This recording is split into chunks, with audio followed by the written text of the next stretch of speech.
नमस्कार दोस्तों, एक बार फिर मैं डॉक्टर अजय पाल सिंह आप सभी का बहुत बहुत स्वागत करता हूं। दोस्तों, छत्तीसगढ़ का प्रयाग किसे कहा जाता है? आप सही सोच रहे हैं, राजिम को। आपको मालूम है कि राजिम में स्थित प्रसिद्ध राजीव लोचन मंदिर किस वंश के शासक ने बनवाया था?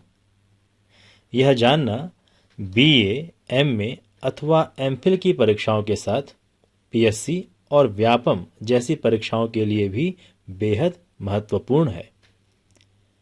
तो चलिए आज हम छत्तीसगढ़ राज्य के एक क्षेत्रीय राजवंश नल वंश, जी हाँ, नल वंश के बारे में महत्वपूर्ण बातों को जानें। इन जानकारियों को कैसे याद रखें, यह जानना हो तो प्लीज़ अंत तक इस वीडियो को अवश्य देखें, इस ऑडियो को अवश्य सुनें। बात है 4वीं से 12वीं सदी के बीच की। चर्चा है छत्तीसगढ़ के एक क्षेत्रीय राजवंश नलवंश की, जिसने छत्तीसगढ़ के बस्तर संभाग में शासन संचालित किया। इतिहासकार डी.के. झा ये बताते हैं कि नलों के इतिहास का अध्ययन करने पर यह पता चलता है कि नलवंशी शासकों ने भारत के सर्वाधिक घने जंगलों में संस्कृति का प्रचार प्रसार अत्यंत निष्ठा व सफलतापूर्वक किया।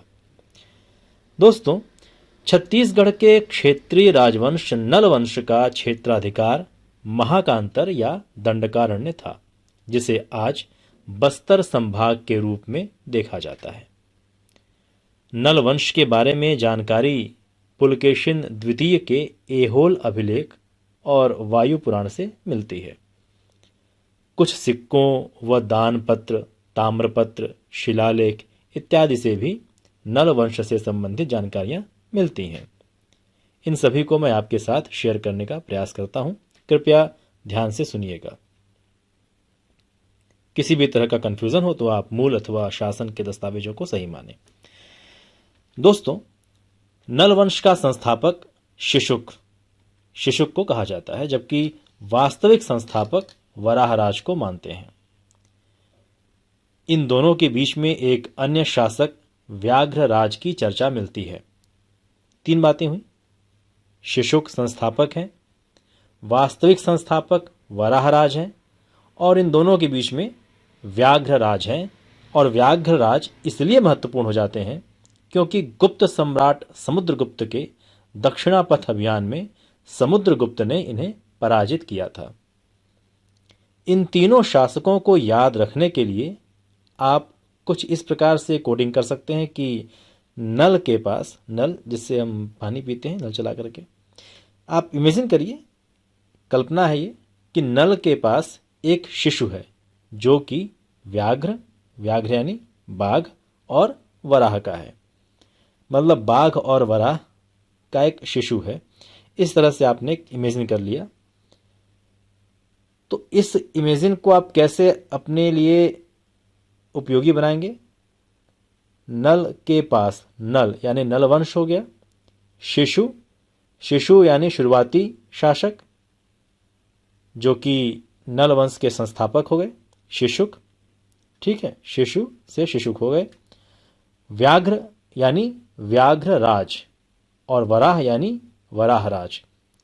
तो नल यानी नलवंश हो गया, शिशु यानी शिशुक हो गया, व्याघ्र यानी व्याघ्रराज और वराह यानी वराहराज।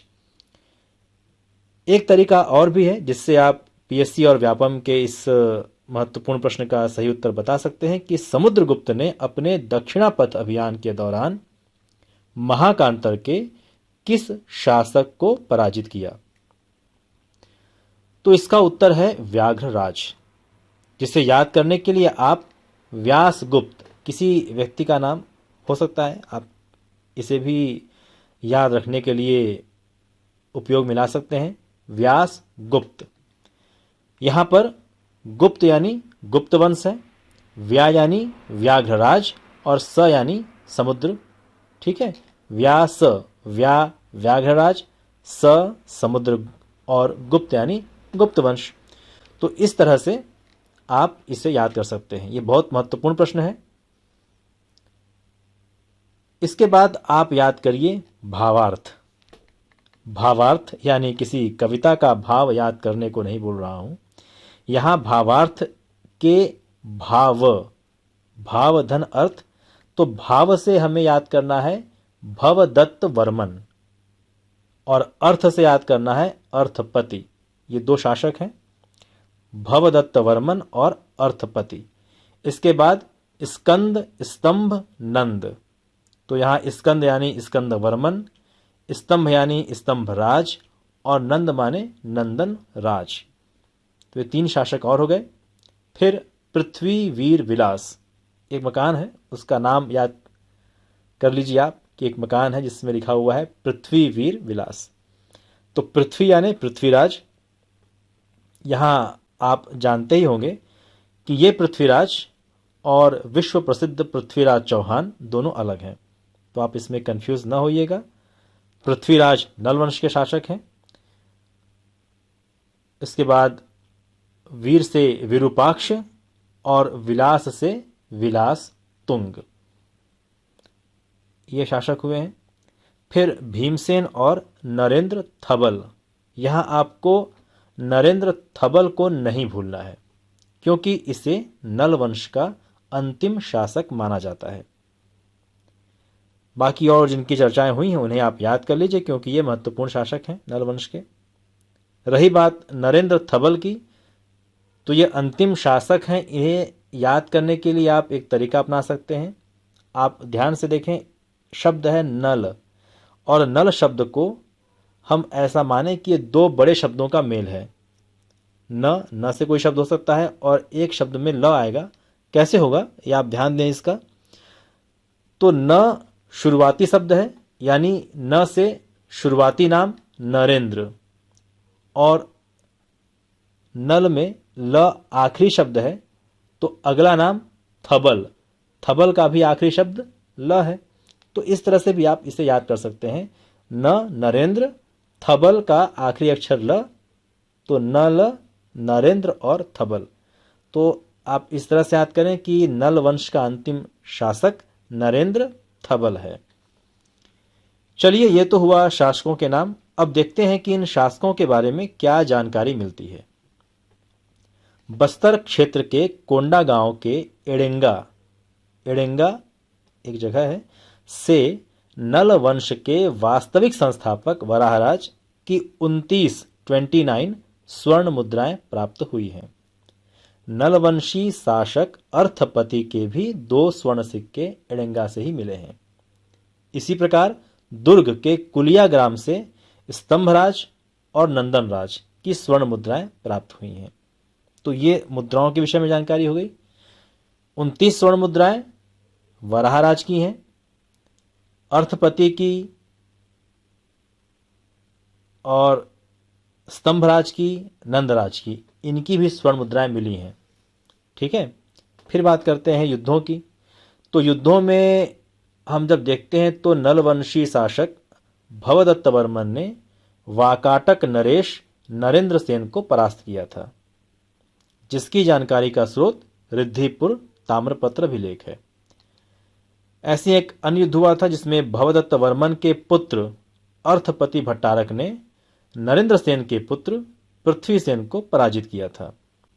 इस बात की जानकारी का स्रोत केसरी बाड़ा ताम्रपत्र अभिलेख है। तो एक रिद्धिपुर ताम्रपत्र अभिलेख है, दूसरा केसरी बाड़ा ताम्रपत्र अभिलेख है। और अर्थपति के बारे में आप एक बात याद रखें कि इसके लिए कहा जाता है कि इन्होंने कई उपाधियां धारण की, जैसे महेश्वर, महासेनापति, त्रिपताका ध्वज व भट्टारक इत्यादि इत्यादि। दोस्तों, एक बात आप यहां याद रखें कि दक्षिण भारतीय शासक पल्लवों की उपाधि भट्टारक हुआ करती थी। खैर, ये जो अभिलेख की बात मैंने किया, इसके अलावा एक अन्य लेख मिलता है जिसे पोड़ागढ़ शिलालेख कहते हैं, जिससे पता चलता है कि स्कंद वर्मा ने वाकाटक नरेश देवसेन को एक युद्ध में पराजित किया था और एक विष्णु मंदिर का निर्माण किया था। तो दोस्तों, पोड़ागढ़ शिलालेख के विषय में जब हम बात करते हैं तो एक और उल्लेखनीय बात आती है दिमाग में किसके शुरुआत में लिखा हुआ है विजेता थे, विजेता हैं और विजेता रहेंगे। कुल मिलाकर यह देखते हैं कि नलवंशी शासकों का वाकाटक शासकों से युद्ध होता रहा और युद्ध में विजयी नलवंशी शासक होते रहे।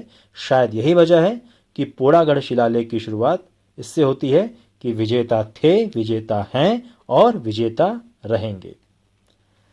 नल वंश के शासक नंदन राज के विषय में कहा जाता है कि इन्होंने प्रसिद्ध नालंदा विश्वविद्यालय से शिक्षा ग्रहण की थी। नंद नालंदा, इस तरह से आप इसे याद कर सकते हैं। अब बात करते हैं अत्यंत प्रसिद्ध शासक विलास तुंग की। आप एक छोटी सी लाइन याद रखें, नलराज विलास, नलराज विलास।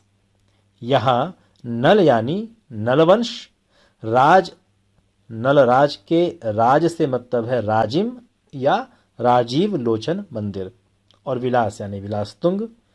दोस्तों, विलास तुंग पांडुवंशी शासक महाशिवगुप्त बालार्जुन के समकालीन थे। इन्होंने छत्तीसगढ़ का प्रयाग कहलाने वाले राजिम के प्रसिद्ध राजीव लोचन मंदिर का निर्माण करवाया था। यह मंदिर पंचायतन शैली में बना हुआ विष्णु मंदिर है।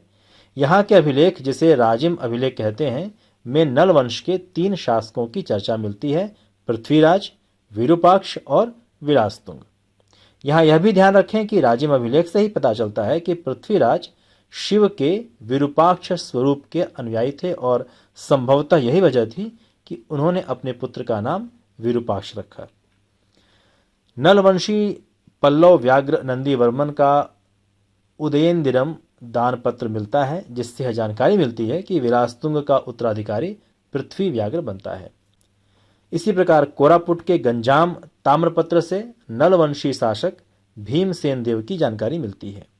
भीमसेन देव शैव मत के अनुयायी थे और कुछ इतिहासकार मानते हैं कि कलचुरियों ने फिर नलवंश का अंत कर दिया और अंतिम शासक नरेंद्र थबल के बाद इस क्षेत्र में सोमवंशी अथवा नागवंशी शासकों ने शासन किया।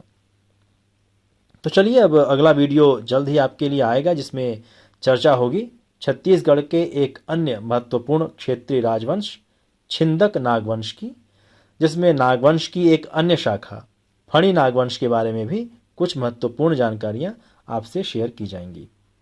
तब तक स्वस्थ रहिए, सुखी रहिए और सफलता आपके कदम चूमे। बहुत बहुत धन्यवाद, आपने अपना कीमती वक्त दिया।